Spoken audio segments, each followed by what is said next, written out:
Nagparinig din si Pangulong Marcos sa isang kandidato. Wala po sa kanila ang tilang sakristan ng isang bulaang propeta. Nako, wala po sa kanila ang tilak sa kristan ng isang bulaang propeta na nangririp ng kababaihan.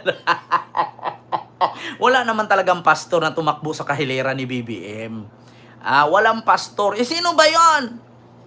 Kung hindi kayo sumunod sa akin, hindi kayo mapunta sa langit. Si Kibuloy. Wala! Ito huwag kayong magalit sa akin, mga supporter ni Kibs dyan si BBM ang bumira Nagparinig din si Pangulong Marcos sa isang kandidato. Wala po sa kanila ang tilang sakristan ng isang bulaang propeta na nasasakdal dahil sa pagyurak sa ating kabataan at sa ating kababaihan. Nako, putang inang yan! Ano yan? Kebs! Kung hindi kayo sumunod sa akin, hindi ka mapunta sa langit.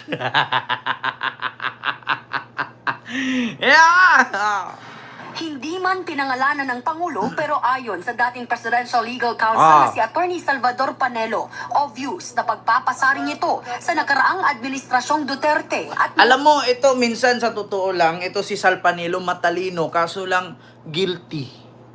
Wala namang binigkas si Pangulong Marcos dito na patungkol ito kay Tarpulano, kay Tarpulana. Walang pinangalanang politisyan. So ngayon, inadmit niya na wala naman daw ibang pinasaringan kundi ang administrasyong Duterte. Guilty! Kaya ka nga pumayat naangkin mo na lahat, Sal Panelo. Yan nga sabi ko sa inyo, pagkatapos dito ng yaw-yaw ni BBM, may magpapapreskon. Obvious din po kasi, sir. Obvious nga. Kung hindi naman binigkas ang pangalan mo, huwag kang masaktan. Bakit? Bakit nga siya nasaktan? So, ibig sabihin, yun ba mga lahat ng sinabi ni BBM? Bato kay Duterte yon, bato ng administrasyon ni Duterte, bato ng kaalyado ni Duterte. So, ibig sabihin, kung i-admit ni Sal Panelo na para kay Duterte yon, ibig sabihin, tanggap din at inamin na din ng mga Duterte Alliance and Duterte groups na gawain nila yun. Inamin niya na.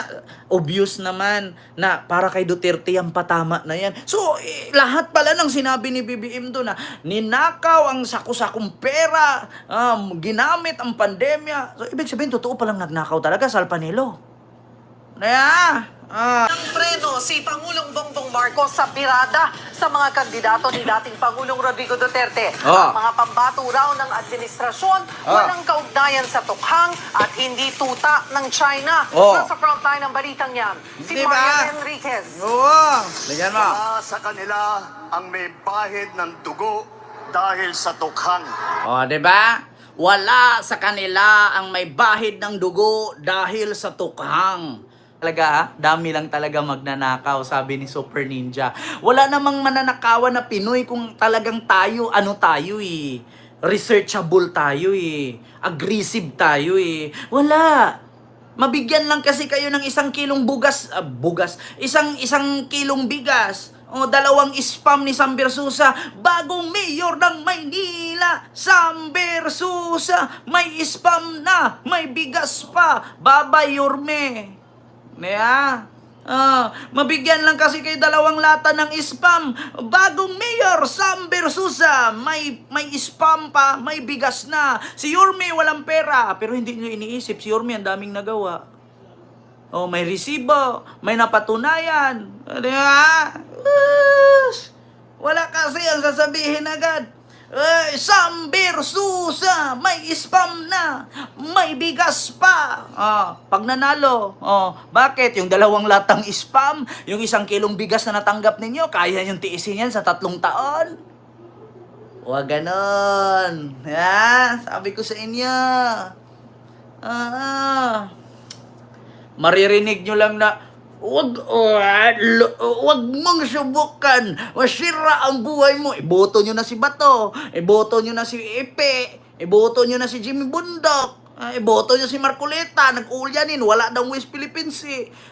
Pag nanalo yan, nagkandalit-chalit ang Pilipinas, boto ninyo na yung mga congressman, gobernador na may nagawang batas. Hindi yung, baka nakalimutan mo Ken, si Digong ang nagpagawa na 10 years ang passport, 10 years ang license. Hindi, si Digong pumirma lang. Ang may akda dyan, si Crispo at si Villar.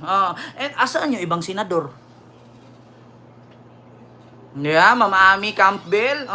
Nasaan yung ibang senador? Yan dapat ang isipin ninyo. Buboto ka. Bakit? Iboto ko si Robin Padilla. Bakit? Magaling ito dati. Nagtatambling-tambling. Anak ni Bibi Ama. Paano kung nanalo nga si Robin? Ginira tayo ng China. Anong gagawin ni Robin? Saluin lahat ng bala. Magtatambling-tambling siya. Gagamitin yung pagiging action star niya. Sabi nga ni Pangulong Bongbong Marcos. Anong sabi ni Pangulong Bongbong Marcos? Alam niyo mga kababayan na may pakita ko sa inyo dito. Ito. Panoorin niyo ha. Bukod po dyan, tignan nyo. So, alangan mo nang nakapatay na dahil sa tukang, iboboto mo pa. Tanga-tanga lang ang boboto doon. Sunod. Maanghang ang mga banat ni Pangulong Di ba? Sino ba yung wala sa kanila ang may bahid, ang may pahid ng dugo dahil sa tukhang? Di ba si Bato lang naman yun at si Bongo? Ang may bahid sa dugo at sa tukhang. Continue. Bongbong Marcos sa kick-off campaign rally kahapon ng Alyansa para sa Bagong Pilipinas. Sinabi ito ng Pangulo habang ibinibigan niya ang 12 nilang pambato sa pagkasenador. May banat din siya sa nangyari noong pandemya. Wala sa kanilang kasabwat sa pagbulsa ng sako-sakong pera pinagsamantalaan ang krisis ng pandemya. Wala sa aking mga kandidato ang nagbulsa sa sako-sakong pera sa krisis ng pandemya. Sino bang pinaparinggan doon? Si Bato pa rin at si Bongo at si Digong. Sino pa? Hirit pa ni PBBM. Wala sa kanila ang mga pumapalakpak sa China. Sino ba yung mga pumapalakpak sa China? Andyan si Marcoleta, wala daw West Philippine Sea, kaysa China daw yan, South China Sea daw yan, iboboto nyo pa. Kita nyo naman, ang laki ng lupa ng Spratly Islands, nandyan ang Scarborough Shoal, nandyan ang Panatag Shoal, tapos sabihin walang West Philippine Sea? To ano yun, Marcoleta? Buhangin lang? Tapos iboboto nyo pa si Marcoleta?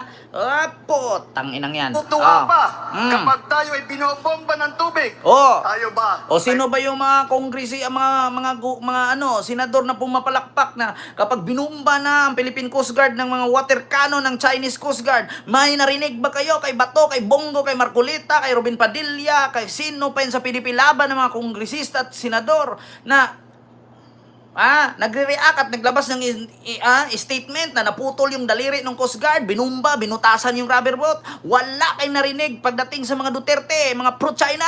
Tapos iboboto nyo pa. Sige, ano pa?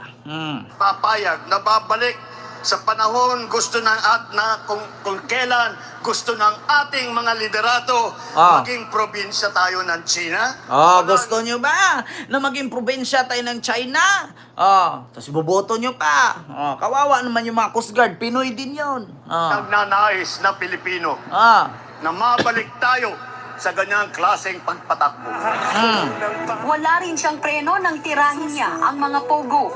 Wala sa kanila ang tagataguyod ng pugad ng krimen, ng sentro ng paglalapastangan ng mga kababaihan na mga pogo.